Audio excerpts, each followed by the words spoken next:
Hi, everyone. Welcome to the last seminar talk of the semester. Today we have Luis. Yay! Woo! Today we have Luis Serrano Hey, from Zapata Computing, who'll talk to us about neural networks and their applications. hello everyone. Thank you, Aram and Antel, for the invitation. I see so many familiar faces from a long time ago, so it's nice to see you. Yeah, so let's see. Today I'll talk about neural networks. This is probably going to be a very light talk, mathematically. But I think there's a bunch of fun applications. I do have some disclaimers. I left math many years ago, and I haven't given a math talk in a while. So my dream has been to bring this thing and talk to math people, because I would love to get insights from you and see what things you come up to. But my nightmare has also been to show this thing to math people and make you find all the holes. So please feel free to, I like to make this as a chat as possible. So feel free to stop me with questions and any remarks or anything you have, and we'll the whiteboard talk so we can go in any direction we choose. And I will assume that you know zero about machine learning. So if you do, just kind of bear with me or answer my questions really quickly. So I'll go faster. First thing is, have you guys seen this? It's called whichfaceisreal.com. So can you help me? Which of these two faces looks like it's real, and which one looks like it's fake, generated by a computer? You can speak up or put the chat. Let me put the chat. I would guess the right one is real. The right one. The right one is real. Interesting. No, well, I know the right one is the fake one because I read the article about this. But oh, how do you read? But these are generated right now. So how did you know? Oh, because what made you think that is the real one? Who? What made you think that which one is real and fake? Because I didn't like the other one as a background. Oh, background. Yeah. So I can guess. I'll tell you my guess. This is a new image every time. So I think it's the left one is real, because it's hard to generate the trees and the rocks. You see, the other one has a very shady background. So I think it's this one. And we can keep going. We can play forever. Let's do one more. Right or left? Right. The right is real. Yes, I think it's the right one, because those stars are hard to generate. But anyway, this is pretty good, right? I don't know if you've seen this particular article. Maybe that's the one Nantel is talking about, where all these faces are generated. What? So something that's fascinating, right? Because back in the day, like in the 90s or something, like music videos, sometimes you have a face that merges into another, but nothing in the middle is a face. Here, like you merge the face, but everything in between is also a face. How the hell do they do that, right? This article is from the New York Times, and I highly recommend it. And they also have things like, you can change the age, you can change the eyes, mood, perspective, etc. Gender, race, and ethnicity. So anyway, this is generated by neural networks. And so today I will take us a journey through neural networks from the basics up, and then we'll get to this by the end. Okay, so all right. So as I said, let's start with what is machine learning, right? Let me figure out my right here. Oh, After seeing those faces, you have difficulty making an M? Yes. Now I did it. Okay, so machine learning. Let me start with a very, very easy question, and this is not to sort of insult your intelligence, because something you can solve, but it's just to show you how things are. You think about things slightly different in machine learning. It's just a slightly different goal. But let's do a regression. So help me solve this problem. I got a bunch of points that look like they're forming a line, and my goal is to draw the line that goes the closest possible to them by whatever that means, right? how would you do it, or how do you remember that this was done? I mean, while I'm gonna say that my So a points, little picture you post, you just put elastic and you let it be. it's nice, right, to put elastic and let it be, right? Yes. I love Let it. it Yeah. rest. Or I think of them as magnets, and I throw a bar and just let it figure it out. The formal math way to do it is, if I'm going to call my points x1, y1 up to xn, yn, just to give you some lingo, this is called the features, and this is called the labels. And my equation or model is something of the form y equals mx plus b. Whoops. Y hat. This is my prediction. So to find the perfect m and the perfect b, I'm going to find an error function, right? I'm gonna pick a random line, and I'm going to tell it how far my line is from the perfect line. And my how far my line is going to be, you can do the distance, sum of distances to the points, or the sum of like square distance to the points or something. But in principle, if I look at all these distances, then the red line is not doing so well, whereas the blue line is doing really well, right? So my error function can be, for example, summation error of, it's a function of m and b. It's a function of my slope and my y-intercept. Summation of like y minus y hat squared over all points, right?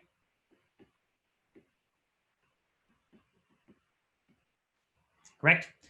And how do I minimize this function? I set up, I take the derivatives to be equal to 0. So di e over di m equals 0, di e over di b equals 0. And I solve the system equations and I find the perfect m and b, right? With the smallest possible error. Now, this is a good way to do it mathematically, but unfortunately, it's not the way that it's done in real life, right? So it has but also, I mean, it's not an orthogonal distance. It's not the minimal distance of the point. Oh, I'm sorry. Thank you. I drew orthogonal, but I meant vertical. Yep. Yeah, thank you so much. It's just because in the next example it's orthogonal. Yes. I meant the vertical line. Thank you. So pros. Can you help me with pros and cons? I'll give you pros. I just gave you some. Yeah, it's exact. It gives me the perfect line. Cons, that it's really slow, right? What's the complexity of this? Like, imagine if the problem is in n dimensions, right? This is in 2 dimensions, but if I have, x1 up to xn, this is my first point. And I'm living in n dimensions, and I want to find the closest n minus 1 dimensional hyperplane to all these points. How slow is that? So who wants to take a guess? The sum of points, at least. So yeah, it's actually more. Yeah, the number of points. So the biggest bottleneck is here because you're solving, and this is d dimensions. Oh yeah. You're solving d equations with d variables. So it's big O of inverting a matrix, which is d cubed, right? So that's the bottleneck. But it's even worse than slow. It's hard to update.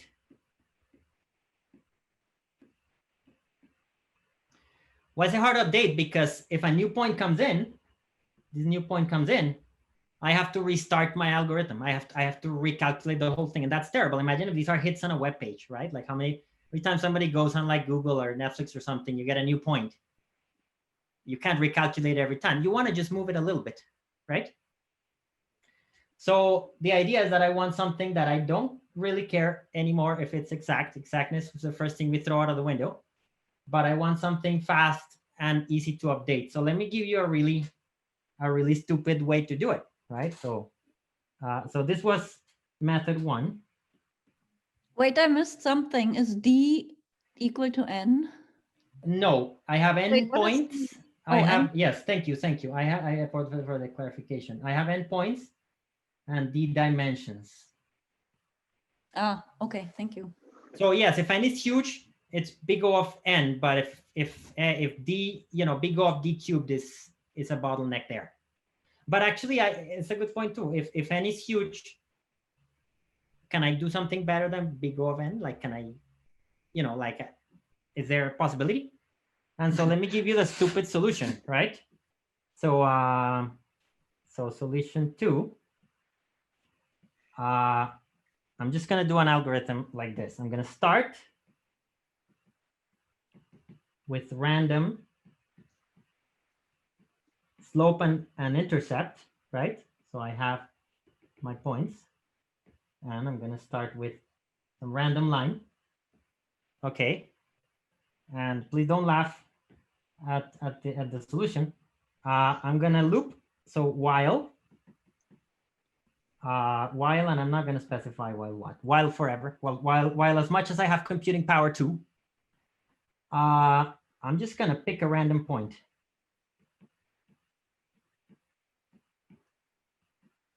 And move to it. Example, this one, and I'm gonna move the line closer to it. Why not, right? So move line closer. How do I move the line closer? Well, I update m, maybe m plus or minus epsilon 1, depending on, m rotates it from this point. So if I have to go like this, then I do m plus a small epsilon. And the same thing with b. B goes to b or plus or minus some epsilon 2, and that just translates it up and down. And if I miss the point, if I pass it, that's fine. We can be very sloppy. This is very sloppy math, but I can program this and it works, right? It may not give me the best line, but it's so pros and cons. Well, cons is not exact. And it may not be democratic. I may pick a point a few times. I may never pick another point, right? Not democratic. But pros is fast. It's as fast as I want it to be. Like if I want to run it for years, I get a better solution. But if I have 10 seconds, I can run up something okay, right? And Wait, are you moving this on condition that the weight function is smaller, or? No weight function. If the point is above, you move up. If the point is below, you move low. Yeah, I will remove it. I will decrease it, right? Because if my error was this, and I move the line a little bit, then I have a new lower error, right? So then you're picking your random point from your your data points that you're. Yeah. Oh, okay. Yeah, and I may pick a point that's bad and takes me in the wrong direction. Who cares? If I have billions of points and I only have 1,000 iterations to make, this gives me something, right? Any idea how fast it converge, or if it converge? Well, this actually is terrible. Solution 3 is better. And this I don't have an idea of how much this converges, but that's a But it's an interesting question. I'd like to know. That's an interesting question. Yeah, I don't know. That's an interesting question. Percy would say, "Tell me." Yeah, no, I'm glad Percy's not here. Yeah, actually, for a lot of the questions you have, my answer is gonna be like, "Oh yeah, interesting. I never thought." So, but keep them coming, because I like to see new things, to sort of new directions to think about it. Solution 3 is a little better than solution 2 and still fast, and it's called gradient descent, and it simply says that if my function is e of m comma b, then it may look like this, right? And if I want to get to the minimum, or at least a pretty good point, and I'm like here, this is some line that generates an error e of m comma b. The gradient is the direction in which this thing grows the fastest, right? So the negative of the gradient is where this grows, where this decreases the fastest. So So I'm going to take a small number, this gamma, right? And that's going to be called my learning rate. And my algorithm is just going to be start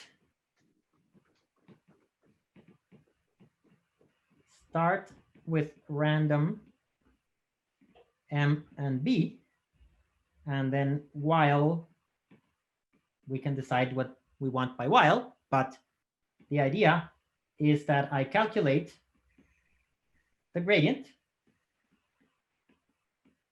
and then I do my switch MB becomes M and B minus learning rate times the gradient. So I'm basically updating M becomes M minus learning rate times derivative divided by derivative M, and the same thing with B.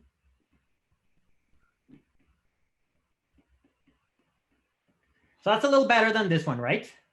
Because at least you know the right amount. This But values, you need to have you need to have E. Yes, you have to calculate. Yes, but you calculate the derivative of this thing. The derivative of this is easy, right? Because it's yi minus mxi minus b squared. Summation of that. That's an easy derivative, right? Yeah, but if you have a lot of points, if you have billion points, that's a huge sum. That's a huge derivative. You make Whereas a great point. Solution 2, you needed nothing. Absolutely. So how can I make solution 3 like solution 2 if I have a billion points? That's a great point. It looked like solution 2 is the solution. Have an Solution approximate E. Have an approximate E that where you only computed for some points. Yes, for a random absolutely. set points. Absolutely, yeah. Exactly, right? So I pick, I do that. I pick some points. At random. So this is called batch gradient descent. I could partition my data and just try to make sure, or I could just pick some random points. I could do whatever I want. And notice that I don't have to use all the points. I can run this algorithm and 1% of my points. That's fine, right? So solution 3 is sort of the standard way things are done in machine learning, right? So in summary, we have some kind of like exact solution. That's the first one that goes out of the window. And then we have sort of the error function, which can also be seen as an iterative, right? Solution, because when I'm doing gradient descent, I'm just taking my line and moving it closer and closer to the points each time, right? And this is what we're gonna do. So from now on, every time I mention a problem, the way to solve it is by just think, what's the error function? And then we let the gradient do its thing. Sounds good? All right, so that was problem 1. Problem 2 is not regression, but it's classification. And it works slightly differently. It works as follows. For this one, what you do, you have, now you don't have one set of points, but you have 2 sets of points.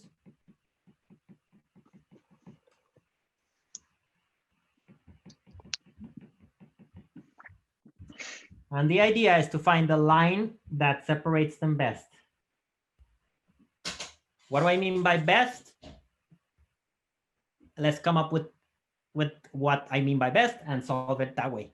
Notice that I may not be able to, right? It could be like I have this, right? But still, maybe that's the one that separates them best.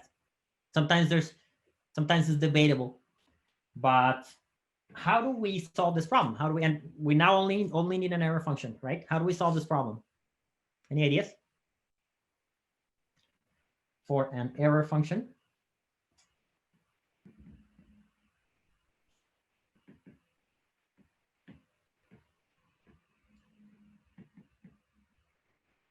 Well, we come up with an error function. I'm going to tell you a little differently. How does the data look here? Now not the square, but the positive or negative, and the choosing blue positive. Whoop. Yeah, choosing blue positive or something like that. Something like that. Yeah. Let me quickly tell you how the data looks. Right now, I have x1, x2, and y, right? And by default, I'm just going to call the blue ones 1 and the red ones 0. So my data now looks like just like a table with things labeled 0 and 1. And here I have the coordinates, okay? And my model, for a reason that I'll tell you soon, I'm not going to do y equals mx plus b. I'm going to do ax1 plus bx2 plus c equals 0. That's my equation of the line, okay? So error function, how can I measure how bad this example is? Like, how can I attach a number to how bad that line is, right? That if you give me a horrible line, it's going to give me a large number, and a good line is going to give me a good number. So it depends. Do you care whether they're like one is way misclassified, or do you care? That's a good point. Yeah. The answer is at the end, yes. But you know, if we come up with one that's not, it's all about coming up with one that gives us a solution. So let's say yes. But let me show you one that doesn't. Okay, that's very simple. Count the number of errors. 1, 2, 3. That's my error function, right? Number of errors. That one has a problem. And it's that it's discrete, so it has no gradients, right? It looks like this. So I can't do the gradient of E. So that's bad. What's next? What's like the next thing I could do? The distance. Exactly. I sum distance. Sum of distances over the misclassified. Sorry for my writing. Yes, so sum of, and this time is perpendicular distance. Okay. That one works. But here you're taking only the 1, but you could also take the zeros as well. Or minus I am the actually 1. taking the bad ones. Not, these are, the blue are all 1s, right? And the red are all 0s. But I'm actually taking the ones that are misclassified. So for example, but here you have to choose a side of your line as well. So you choose a line and a side. Great point. That's the This C. is why the equation is like this.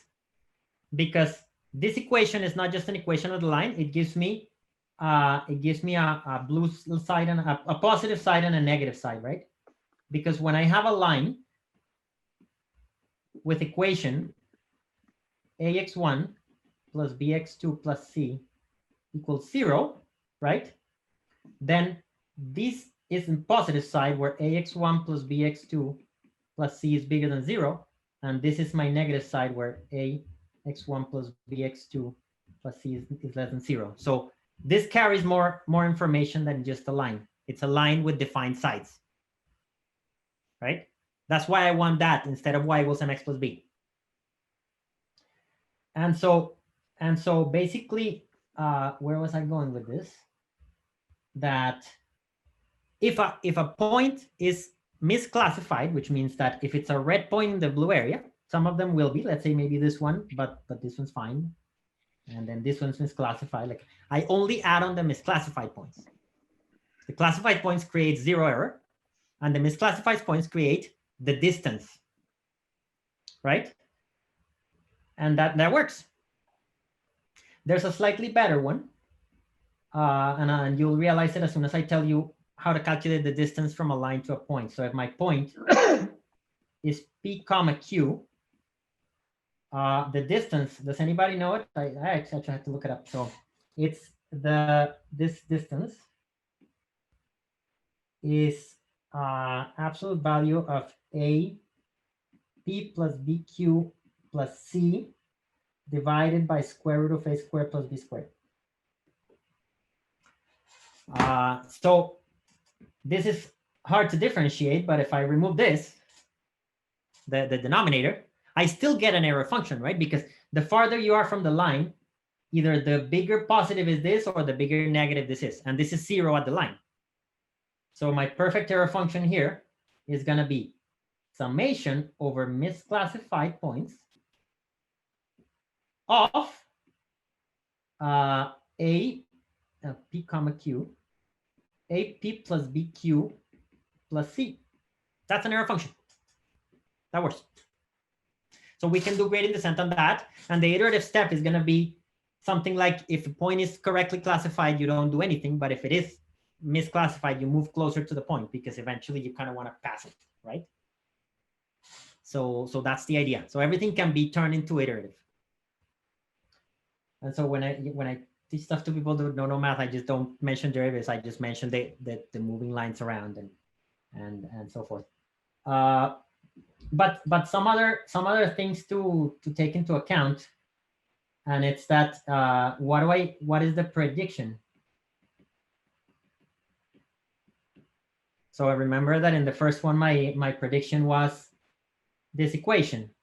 Well, now the prediction is going to be the step function. So y hat, the step function of ax1 plus bx2 plus c, and step of x is equal to 1 if x is positive or 0, and 0 if it's negative. So it's this function. Okay, so I apply my linear function. I basically dot product with a vector. Then I apply step, and then I get a function that gives me 1 or 0. Sounds good? All right, so there's a problem here, which is step function is flat. And in the slight future, oh, by the way, it should probably take a break. Or let me do something quickly before the break, okay? Step function is kind of bad, because it's not differentiable. The moment you're done do something like a neural network, which is an iteration of these, you run into problems with differentiating the step function. So instead, we want something like this, something continuous. So it's going to be continuous. And we're just going to use, oh, that's perfect. Yeah. AX1 plus BX2 plus C with the sigmoid function that is defined as 1 over 1 plus e to the minus x. Okay. And that is precisely in between the 0 and 1, and it goes nicely like this. Okay. So now my prediction is this. And there's a new error function. I will tell it to you after the break, so don't leave. Won't this potentially take forever too? Because you might have to, since you have to calculate which ones are on the wrong side, you're still going to have to calculate all the points, right? To see which side they're on relative to the line. Yeah, that's a great point. I can still do batch and just pick some of them, right? Okay. We're imagining that we have so many that we can take the luxury of throwing a bunch away. So yeah, I think it'll be more clear when I explain this one, because this one actually throws an error at every point. Yeah. So we were on that we kind of don't want discrete predictions, right? We want continuous predictions, right? So at the end of the day, what our model does is that we have our points,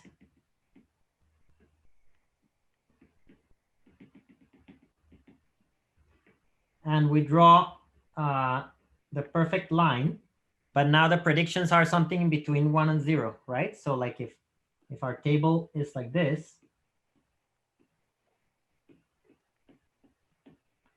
and the labels are 1 and 0, then the actual predictions, which is y hat, they're not going to be 1 and 0, but they're going to be some number. So hopefully something big for these ones, etc. Right?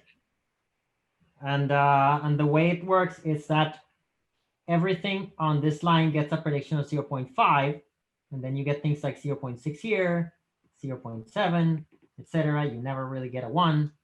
And here you start getting things like 0.4, 0.3, etc. And in the infinity point, you get a 0, right? So we need an error function.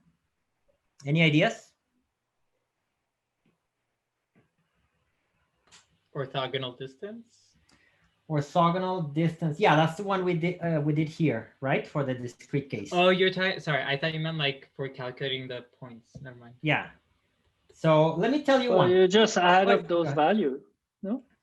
Right. You can do, for example, what about this? Like if I'm approximating a 1 with a 0.9 and a 0, you know, I could technically do like y minus y hat absolute value, right? Or y minus y hat squared or something, right? Because now I actually have a little distance. So those work, but there's a better one. And the better one, I'll just write the formula and tell you what it is. It's error, and I'm going to write it of a comma b comma c is equal to y logarithm of y hat plus 1 minus y logarithm of 1 minus y hat. Why? That can be written as logarithm of y hat if the label is 1, right? So let me be more clear.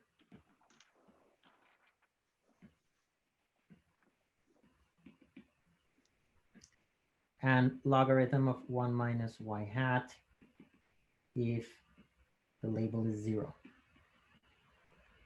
And you can see that this actually works, right? Like if I want to approximate a 1 and I have a number close to 1, then this is small. But if this number is close to 0, the logarithm, and I meant minus, is humongous, right? The negative logarithm of 0.0001 is humongous, whereas negative logarithm of 0.999 is small. So this works. The reason why this is nice is because it really comes out of maximum likelihood.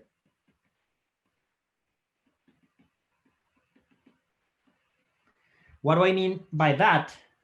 What I mean by that is that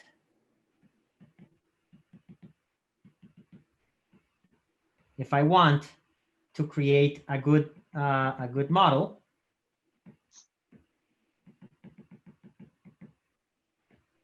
at the end of the day, I can look at it as probabilities, right?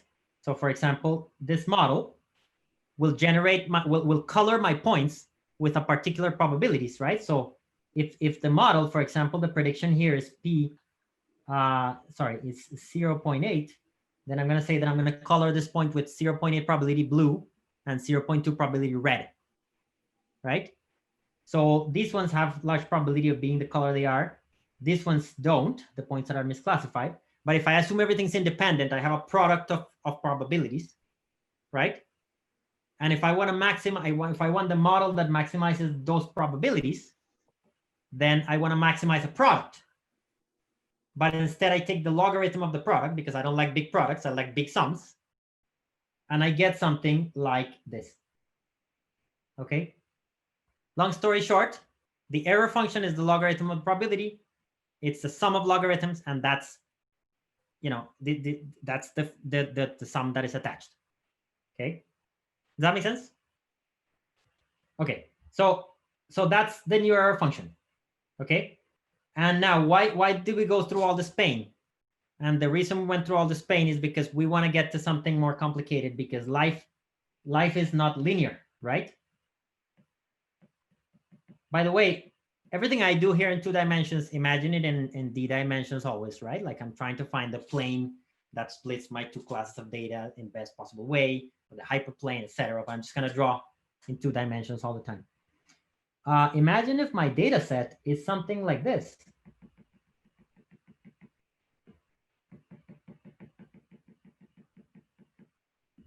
Right? All of a sudden now I want something like this.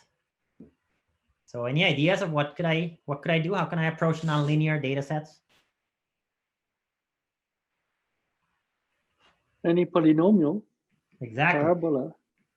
Polynomials work, right? So I can add, for example, if my model before was everything of the form sigmoid of, you know, ax1 plus bx2 plus c, well, I could also just say plus dx1 squared plus dx1x2 plus fx2 squared, or maybe even keep going, pick my favorite degree and just solve for that. Gradient descent can do anything for me.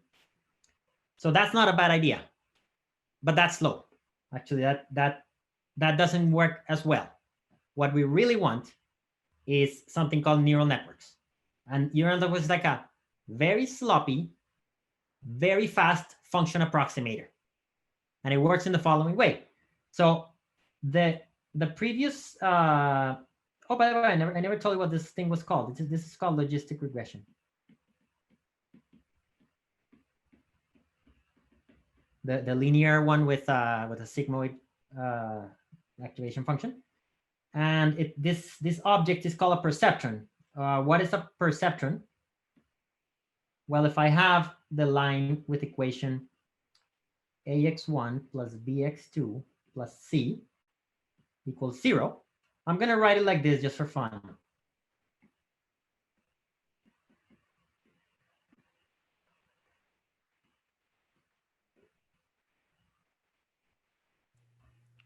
I have to say, Perceptron is a pretty cool name. It is a pretty cool name, right? And I'm going to abbreviate it like this. Okay, so A, this is basically x1, x1 times A plus x2 times B plus x plus 1 times C is my equation, right? And then I apply sigmoid. So something comes out of here. Some output, what I call y hat. Okay, so if I want to abbreviate, and if I have more dimensions, then I just have this. Right, so multidimensional perceptrons. And what I'm going to do is I'm going to combine these perceptrons like their functions. Okay, so if I have another perceptron, oops.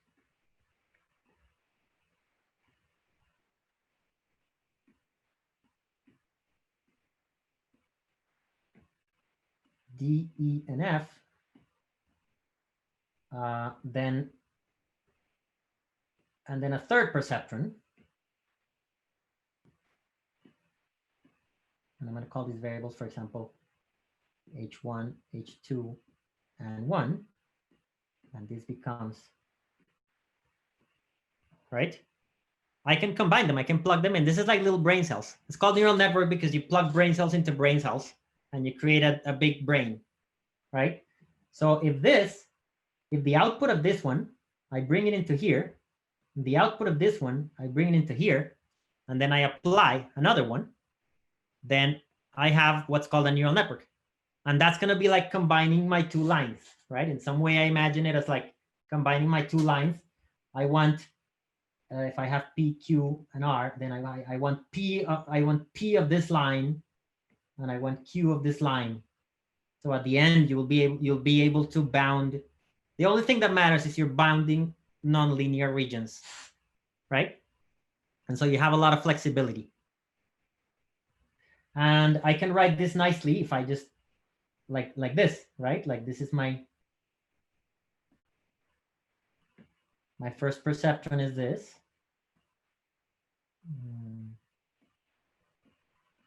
Right, this is my first perceptron. And my second perceptron is this.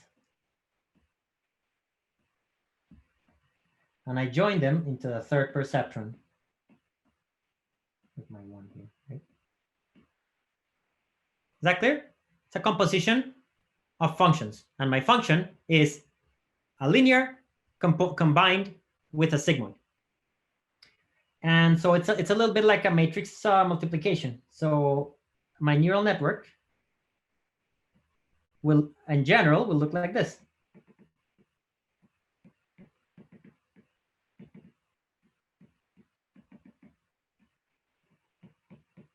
Everything's connected.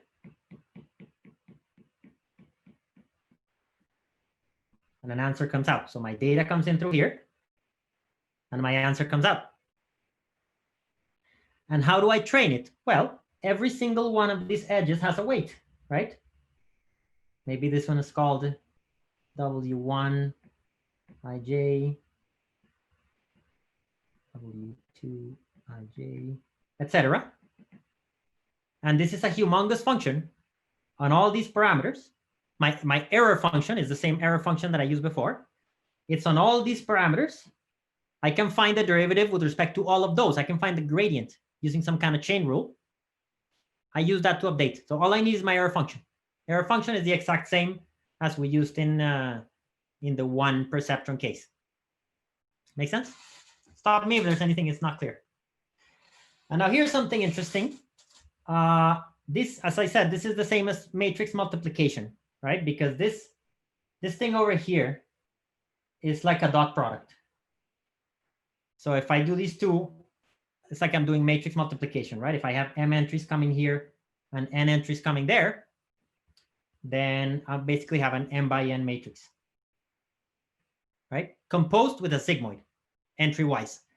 So what do I have? Well, I have, if this is, for example, the matrix W1 and W2, and WD, for D is the depth, then my function is y hat is equal to, I hope I read this in the right order.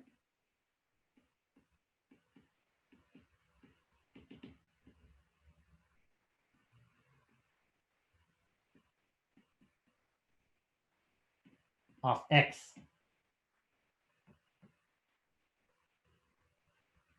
Right? So here's my first and only theorem of the talk.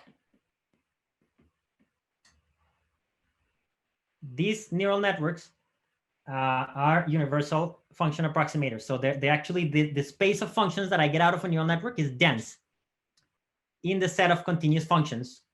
And I can take a lot of luxury in assumptions because I have finite data sets. So I can say in a closed cube, in a closed hypercube, right? So let me try to attempt to state this. Let's say that f is from Rn all the way to R1. And let's just define continuous. The thing you need is actually Borel. I think it's Borel measurable, something like that. But let's just say continuous. Continuous in defined only in 0, 1 to the n. Okay.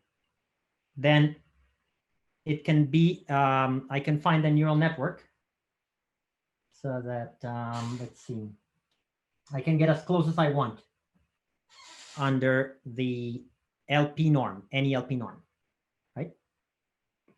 I can approximate f with a neural network using the LP norm, any LP norm. Okay, so that's interesting. That means the neural networks can approximate any function. But even better, if I were to tell you, let's try to guess, that there's a particular depth that you don't need more than that depth, what do you think it is? I'll take numbers. N. N. If I told you there's a fixed number that depth actually approximates any function. Well, can it be a function of n? No, it's actually a constant. It's a constant function of n. It's a constant function of n. 2, exactly. Actually, the smallest possible. 1. I don't know if it's 1 or 2, but yes.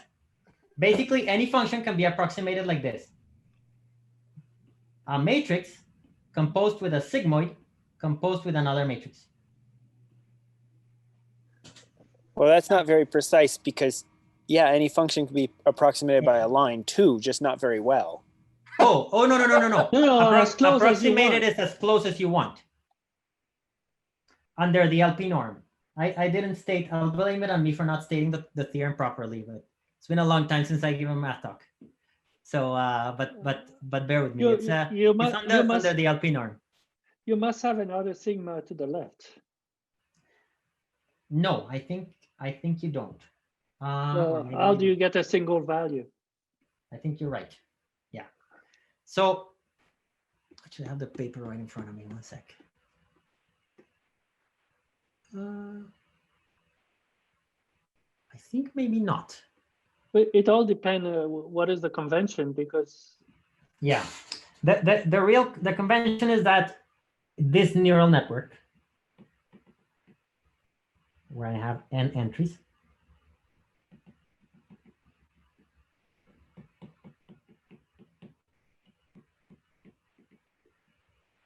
can approximate any function. Yeah. So yeah, I think you're right. You do need a sigma at the end as well. Yes. Right.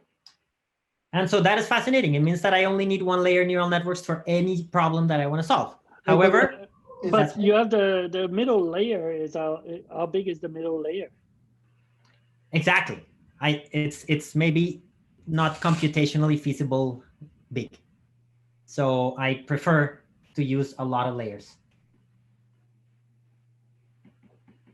Yeah, but I assume that all the layers were size n. So that's why. No, you can pick any. You can pick any architecture you want. And actually, it's a hard problem to figure out what architecture you want. How many layers, how many nodes per layer. It's more like trial and error, really. And there's a lot of techniques to like maybe make it a little better, etc. Okay, I have only a few minutes and I want to tell you how to generate faces. So let me skip over and feel free to let's talk about questions in a minute. But please, I'm very interested in sort of in your questions. So well, now for the faces, we just say in and out. Yes. So how do you make it generate faces? Well, in machine learning, you pretty much always answer the question with, let's train a neural network to do that. So let's train a neural network to draw faces, right? Let's say that my neural network is not going to output one thing. It's just going to output a humongous vector of maybe size, I don't know, 100 times 100. That if I turn into a square, I get a face, right? And the input can be anything, some kind of d-dimensional thing. Okay, sorry, maybe let's call this n. Let's actually call it z. So I would love to train a neural network that if I throw in a random vector of length z, it does something and it outputs a face. So how do I train that? Well, I train it by telling it, one, if it's a face. I have a data set of faces, right? I have my data set of faces.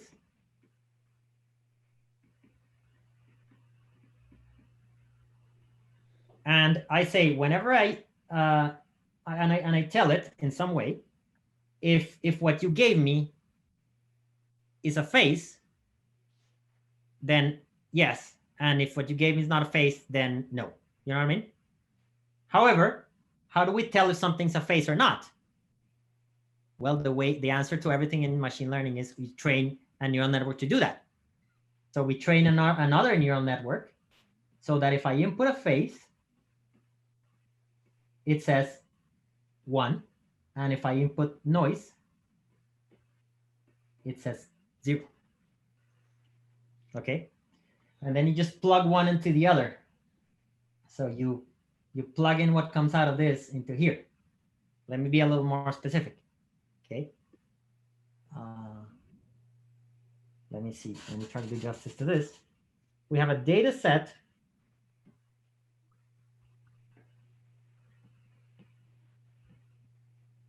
of faces.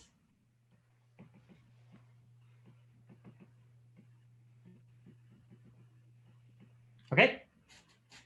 And we have something called the generator. And the generator is one that takes some vector of length z, and outputs a really long vector that I can turn into a square, right? And just draws random stuff. Then I have my discriminator that takes this long vector and outputs a 1 or a 0. And so what I do is kind of like a cop and robber thing. You're basically training a forger to forge works of art and a critic to say that's not good, right? And as they train them both, this one gets better at drawing things that look real, and this one gets better at telling them apart, right? So at every iteration, at every step, what I do is I first take a real face, I plug it into here, that's my features, and my label is going to be 1.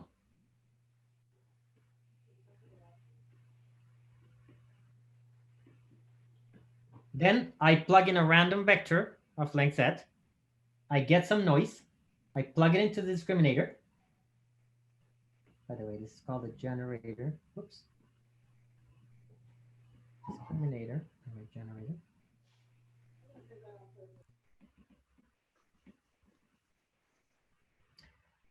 And I teach it to give a 0 when it's fake. Okay. And I apply the correct error function. So if I were to say, for example, that this coming out of here is called G of Z, and this coming out of here is called D of G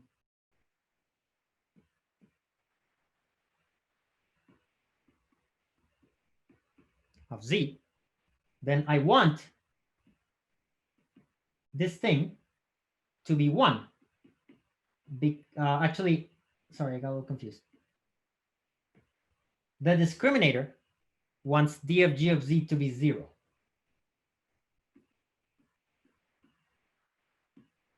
But the generator wants it to be 1, right? Because the discriminator wants to tell apart the fake image. So it wants to output a 0, whereas the generator wants to output a 1, because the generator wants to fool the discriminator, wants it to think that it's a 1. So then we use a different error function. Here, the error function that I use is negative logarithm of D of G of Z of Z. And the error function here is negative logarithm of 1 minus D of G of Z. And finally, if I pick an image out of here and I call it X, then what comes out of here is D of X. And the discriminator wants to give it a 1. So then we use the error negative logarithm of D of X. So with this error function, we train the 2 neural networks. And believe it or not, they end up giving us generating beautiful faces. Yeah. Yeah, I guess I didn't mention much on applications, but this kind of works on many things, right? Like as long as you can put your thing into a vector, neural networks will work for you. So images can be turned into a vector by putting them into pixels, right? Words can be turned into a vector. How do we turn a word into a vector? I just take the entire alphabet, right? All the way to like zygote. And I just put a 1 where my word is, right? I can take, for example, recommendations. I used to work at YouTube. Recommendations. The vectors are, for example, all the videos that you watched, with a 0 if you haven't watched the video and a 1 if you've watched humongous vectors, right? And your neural network outputs a vector of probabilities of things that you may watch or not. So like basically everything I can turn into vectors, you can apply machine learning to them, and nice things. You can get nice predictions. Are you putting those as 0, 1 vectors, or are they? You can turn them into anything. Yeah, you can be 0, 1 vectors, but it can also be like, the length of how much you watch something, or the age or of a user, or just anything, right? And what's your input in this slide that you're showing here? Your Z in red. Okay, yeah, that's a great question. So for this generator, I'm just gonna pick random numbers, right? So it's gonna be the uniform distribution on 0, 1 to the Z, right? So I'm picking a random point at a Z-dimensional hypercube. And then and so here's the thing. This is called the prior, or the latent space. Imagine this hypercube, right? In this hypercube, every point gets sent and becomes a face. And so if I take a path, if I take a walk in this hypercube, that's how I end up with things like this, right? Where everything's a face. I'm walking in the prior space. And everything in between is a face, because I've trained it in such a way to give me a face in every point. Now, there's other studies that say, you know what? I think it's naive to think that this is a cube.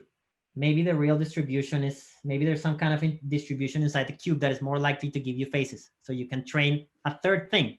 You can train this particular distribution in the same time that you train the generator and the discriminator. So you can go deep in the rabbit hole. Yeah, you combine, you compose the. Yeah, at every networks. stage. At every stage, yeah, at every stage you train discriminator, you train the iterator, you train the prior. And you can do, yeah, you can play with these things a lot.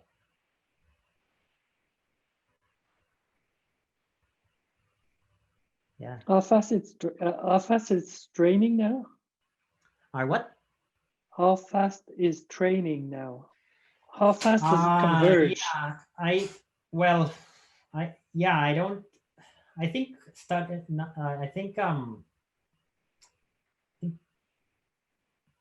I don't know if formal convergence is studied a lot, but like, you know, just talk about like speed or something. But this would take a little bit to train in a regular computer, but maybe like a few hours or something. To make, you can train a GPU to make, you know, better faces or something. But yeah, I don't know much about actual convergence of the error function. You've been away from math for too long.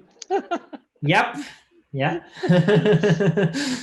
I ask different questions now. Yeah. So when you choose your Z, is that, I mean, or this cube that you're talking about, is that part of choosing your architecture? Because I mean, can't you just say, oh, I have, you know, one number between 0 and 1? Yeah, you can. The thing is, you want more variety, right? Like you want a space big enough that there's. If I pick just an interval, then I have an interval of faces, and then it's not going to be a lot of diversity. There's going to be a lot of, not going to be that interesting. And if I pick, you know, 1 billion dimensional hyperplane, I may take forever training this. And so you want to. You want to capture. You want to answer the question if faces were, a highly dimensional space, what would be the dimension, right? And ideally, you would want each feature of the face to be one dimension, right? Like one to be gender, one to be eye color, one to be, you know, mood, etc. And so the question is, how many features do you need to describe a face very well? And that would be, to me, in my mind, that would be the ideal dimension, right? But it's all about how quickly can you compute. Yeah, that's why you know, like the math of figuring out convergence and how long it takes, depending on you changing the parameter, could be interesting and difficult. But yeah, from what you're saying, it's not done. No. I mean, I think if they, you know, people will always choose kind of like, then they go to like generating movies as opposed to like, let's really study generating faces, right? So like they will, the sort of the direction is always like, let's try to just put something together to get something nicer, and then move to put something together to get something nicer. So a lot of stuff is not understood. I mean, neural networks are very poorly understood. What happens in the middle layers, you know, like I'll give you an example. In linear regression, if M is big and B is big, I know something about my problem, right? Like if this is price of houses and this is the price and this is the size, then I know exactly that, you know, each square foot is costing me M. But in a neural network, I have no clue. Like if you have a neural network, I tell you, hey, this weight is this much. It's very hard. It's you don't know anything about what that means, right? So many algorithms, you can actually read it. You can look at it. Oh yeah, this is because of this and that. Neural networks is just can't. So a lot of stuff is studied, like, you know, what happens at every layer. Let's look at what it's capturing, and et cetera. But they're normally a bit of a black box right now. And is this applied to NP complete problems or like NP hard problems where, you know, you have something that allows you to test whether you have a solution, but you don't know if a perfect solution exists? And then would a neural network converge to an actual solution to that? That's a great question. I think so, but I don't know any examples. Yeah. I'll get back to you, but I think a lot of it is, I think there's stuff done where you try to approximate solutions to hard problems. Okay, because I need that. Okay, So- then I'll definitely get back to you. I've seen things like that. I just can't get it off the top of my head, but I've seen these kind of approaches. You may not get the actual solution, but you may get something pretty close, right?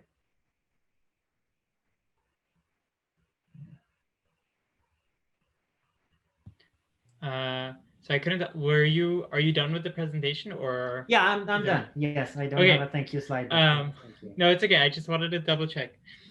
So we should first thank the speaker. How did you get that? Thank you very much. And then are there any other questions? Although I guess most people already asked. Mike, was that question in regards? So Anna had to go, but she says bye. I don't know if you saw the Oh chat. yeah, I saw the chat. But I don't know, Mike, did you ask the question that Anna was asking you and Franco to ask, or? Franco, did I ask it properly? Well, yours was, I guess you posed it very generically, yeah.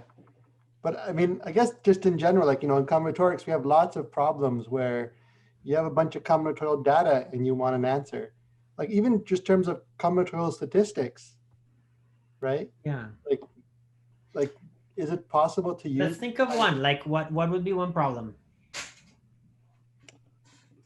What is the dimension of a quotient? Quotient. Given, what is the best Grosvenor basis? I mean, like if you think about a post set, you know, like suppose you have a huge post set, and it's given by like a certain data, like maybe you know the cover relations, right? And then you want to know, like, are these two elements comparable or not? Or the other way around, yeah. Hmm. Yeah. I mean, like, you know, like there are techniques to do this when your post sets are small enough, you can just pass from one representation to another, but yeah. Yeah. But another one I had like that was really in terms of Grosvenor basis, is that Yeah. what is the best Grosvenor basis that will give me the best basis for the quotient? Or you minimize size of expressions or something like that. Right, yeah, exactly, yeah. That's a nice question too. Yeah. I don't know. Or can you choose your Grosvenor basis so that your matrix is triangular, because your output of your matrix is triangular, and you say, oh well, it's got an error function if I've got any ones below the diagonal.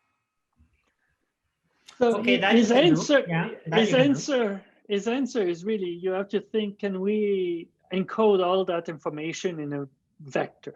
Yeah. If you can encode in a vector and, you know, come up, if you can either come up with an error function, then you don't even need neural network. You just come up with an error function and decrease it slowly. Or if you can come up with pairs of input output, right? When I think of what can be solved in neural network, I think of probability distributions, right? Like if I wanna capture what is in a probability distribution based on points that I have from that distribution, then maybe we're in the right direction, right? Mm-hmm.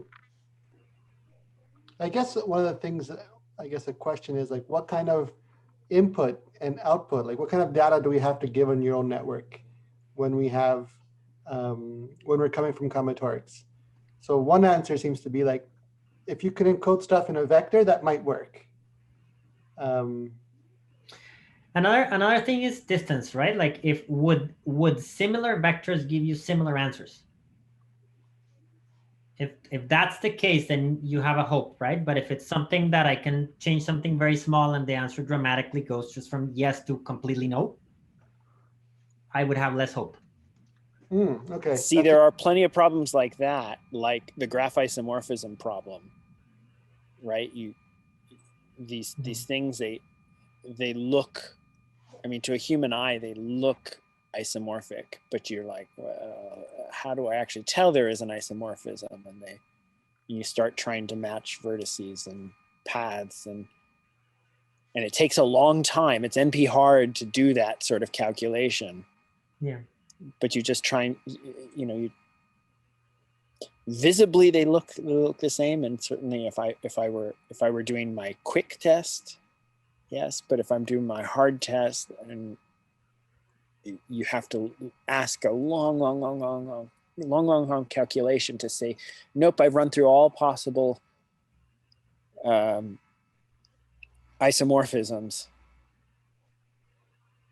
But if you produce for me one isomorphism, it exists. So that it sounds to me like NP hard problems may not be good candidates for this sort of thing.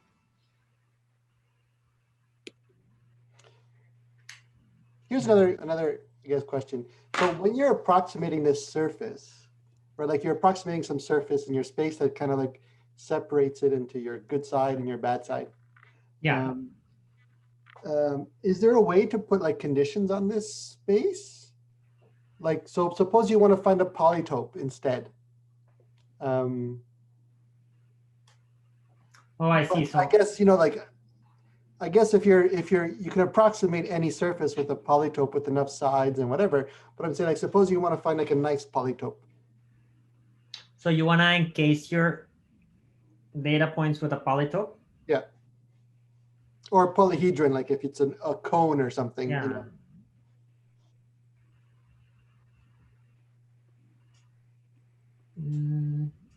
Well, I mean, if you look at, let's see.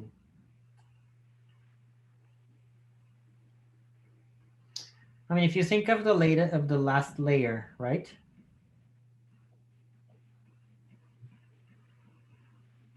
The last layer of a neural network, right? Each one of these is a big hyperplane, right? Okay. So before you do the last thing, here you join all the hyperplanes into some kind of thing. But if you look at all these, well, not really, more like the first layer. Like if you want to do, sorry, just one layer, right?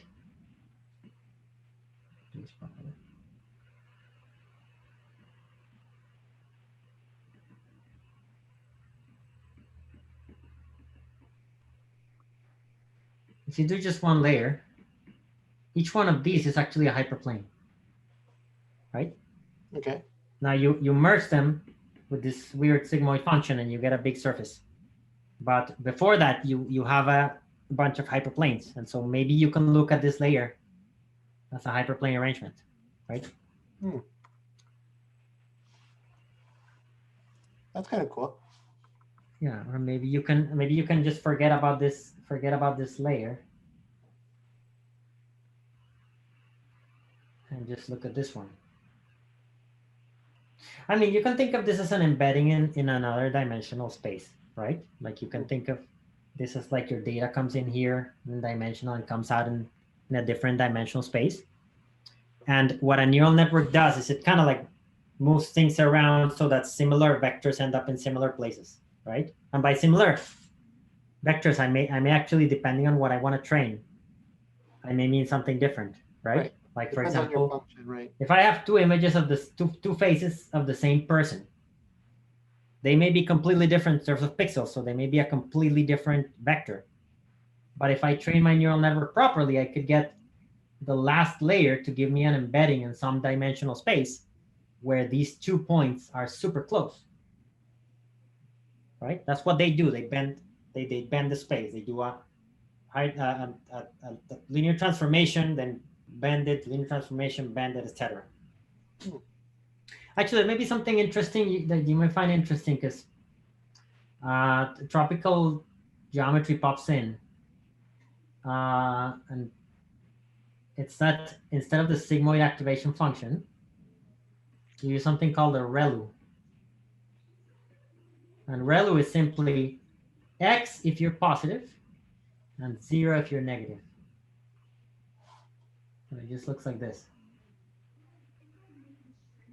And this came as a solution to the fact that the sigmoid is pretty horrible with derivatives, because most of the derivatives are very close to 0. So you end up with 0 in your derivatives. And so they wanted something different. And this actually breaks linearity just enough. So if I do matrix multiplication and kill the negatives, then I also have a set of functions that approximate any function, right? I also have a universal approximation. And I think people more expert in tropical geometry than me will see that this is very close to tropical geometry, right? So there are studies like that. There's actually a paper. I can send you a paper on tropical neural networks. Let me put it in the. I think it's this one.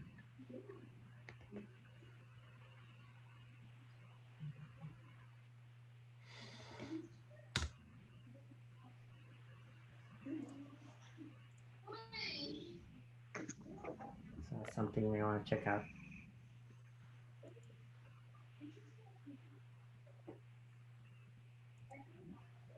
Cool. Are there any more questions? I have a question that's Sure. slightly more specific. So I have a poset or maybe a digraph, a cyclic digraph, where I have a non-simple acyclic digraph. Okay. And I want to decompose into chains. But I have, is it possible to use neural networks? So every edge between two vertices, and a directed edge between two vertices is a label in some operator that can be described combinatorially. Is it possible to use neural network, or maybe what data do we need to give it to a neural network in order to define a pattern in these chain decompositions? So I want to be able to describe my chains with some operators that push from the bottom of the chain to the top of the chain. But I have a lot of these descriptions. So is it possible to use neural network to sort of filter down possibilities? So you want your chains to satisfy certain condition, like you want? Yeah, no, so basically I have my chains, my edges have some combinatorial data as labels. And so I generate, for every chain, there's a bunch of combinatorial data that connects the vertices, and I want the description to be as consistent as possible across the vertices. And is it possible to use neural network to find a pattern? So that helps me to make a better guess.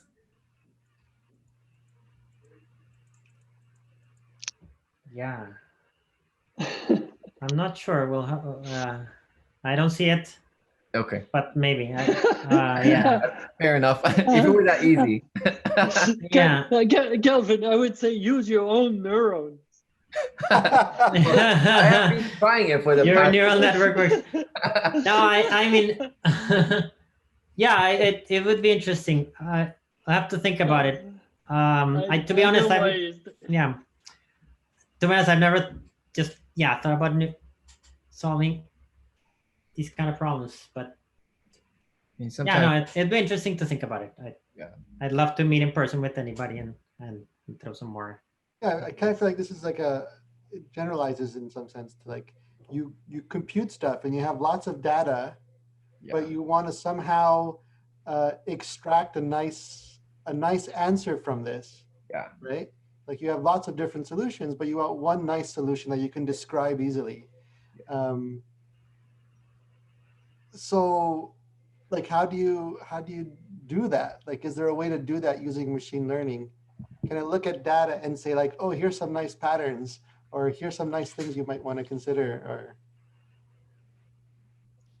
so I think the consensus here, Louis, is like it's nice to have the faces and things like that, but you know, like a little bit like when Mathematica and Maple and things like that came out, we were all happy because finally we could compute huge thing and things like that. And you know, like it ended up being very, very beneficial for the mathematical community and Sage. And so now we can compute huge things, but we don't have access to neural network yet. So how can we have access to neural network for the research? So I think that Franco really set it up properly, is there someone that could say, how do we look at huge data set and decide what's nice about it and what's not? From a mathematical point of view. Yeah. And have this as a tool. We would like, you know, like ultimately what we want to have is we have our huge data set. We want to plug it to the neural network, and the neural network tells us, here's what's nice about it. There is this function that, well, I don't know, but you know, like something like that. Or you can group it in this way. So what Kelvin was asking you is, how can I group the data in a way that is pertinent to my problem? Yeah. Or how? And so I don't think that the neural network community have done that to us yet, but No. it's something like if you come across that, it would be nice. Yeah. in some sense, it's like what you were describing. You were saying like it's taking these things that are similar and grouping them together, or maybe we could say like what it's doing is it's amplifying the differences between them, like it's separating these things. And so we would like to be able to, I guess, extract that information somehow. Yeah. Not just the 0, 1 at the end, but say like, you know, all of these things are somehow similar. Yeah. Well, that's actually exactly what neural networks do, right? Like if your goal is to answer a question, yes, no, but you remove the final layer that answers that question and look at what you have before, then you've definitely managed to transform your data into some other space where things that are close to each other with respect to that property are now close to each other in distance. How Right? do we describe such property? Because it sounds like, because from like up to your classification there, my feeling is there has to be a real value function that you use to describe an error. So in case, like if things are close together, we can say that error is small. So that in one way to quantify closeness, right? Like the closeness. So does that mean like in a certain current state of neural network or these machine learning things, does that mean we cannot quantify data without giving it such function? And does that, if so, does that mean such function has to be a real value function? Or can it be a vector value function? Can it be some other sort of things that use to quantify niceness? That like when Nantel was saying, you know, with a bunch of data, you know, can we pull out a nice thread out of the data? Like how can we quantify the niceness? Like what is allowed as a quantification? Yeah, I mean, I think you can quantify this however you want, as long as you come up with, you know, if you come up with a vector, or if you come up with even quantifying niceness can be put into a neural network. You put a layer at the end saying yes, it's nice, no, it's not nice, and then you just we just label the data. You know, like whatever answer your neural network does, you can add a layer saying yes or no, and that's how you train it. So I think that the idea of what Lewis was telling us is that, okay, then when you have it's nice or not, then you look at the previous layer answer to see what are the things that are nice or not. And then you can look at the previous layer to determine, like the property of the data that you want. So I think that the thing is really to go to train a huge many layer network.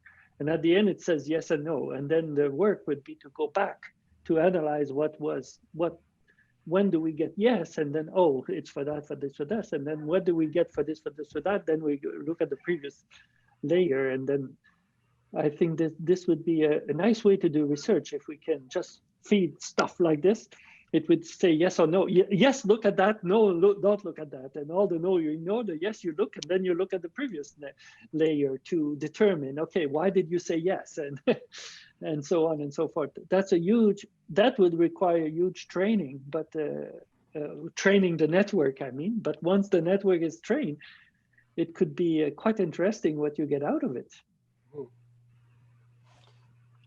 Yeah. If you don't mind, there's an article that I came across, or I saw someone give a talk, and he was one of the authors, and he mentioned this article. He took finite groups and took the Cayley table, so the multiplication table, and then just read it as a vector, right? So he labeled the elements in your group like 1 to n, and then you just read the multiplication table, and then he wanted to know whether this describes a finite simple group or not. And so he gave it a bunch of data and trained the network. And I'm putting the link in the chat. And apparently it's like 95% accurate. Really? Yeah. Interesting. Which is really bizarre. I mean, this is like, maybe there's some surface that kind of, this is, I guess what the saying is that there's like some surface that kind of like really separates, the vectors that are Cayley tables of finite simple groups from ones that aren't. And, this is definitely not a theorem that any human would ever come up with, because we don't think about groups like that. I'm surprised that happens, because you can tweak the Cayley table by a little bit and mess it up completely. Yeah. I don't know, like this is, so here's examples, like here's an example. Can you send the paper? Oh, there it is. Yeah. On the other hand, like maybe there are relations that you can, like, yeah, maybe, I don't know. So is there a general way that people encode discrete structures with continuous input? I mean, is that a technique? Because I mean, we worked with these discrete structures, and now, so you want your input to be some interval to the n or interval to the k or whatever. Yeah. No, normally it's the other way around. Like if you have continuous, how to turn into discrete, but you can have discrete input. No problem. So discrete input is not a real problem. It's more of a because I'm thinking about say some of these problems that we've been discussing. You throw in a discrete input, and then you say, well, if I change one thing about that data, it really does mess up the whole problem for us. Yeah.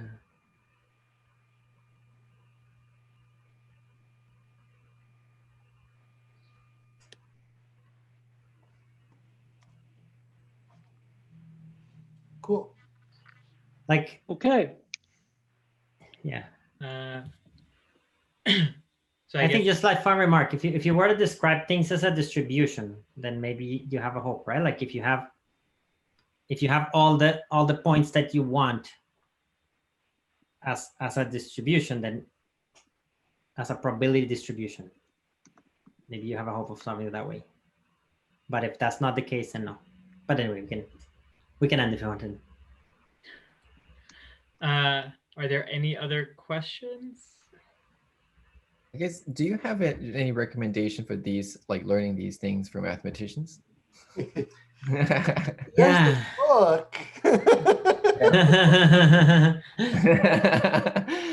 I think there's one one called Bishop that I think has a fairly mathematical treatment of machine learning. Let's see. This one. Also this one. There's The chat. there's one that I wrote that you may want to check out. It's yeah, I like to see things the most mathematically, but yeah, check it out. I can give you a discount code.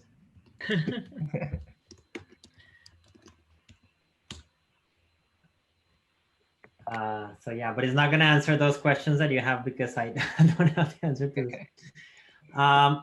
There's one. Oh, Jesus, I can't find it. There it is. It's called Pattern Recognition and Machine Learning by Bishop. Let me write it down.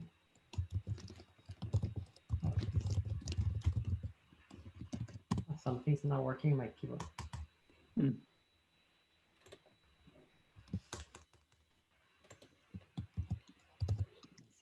Somehow I cannot type to the chat anymore. Is it that one? Probably. Yeah, that one I think sort of is the one that I've used. I think it treats it really mathematically. So. Cool. Any other questions? All right, seeing none, let's thank the speaker again. Thank you. Wow. I'm laughing because I don't think we ever generated that many questions that long. Hey, there you go. I'd love to talk some more. Let's have some. Yeah, if people have more arrange some questions, meetings. feel free to I'd love ask. to.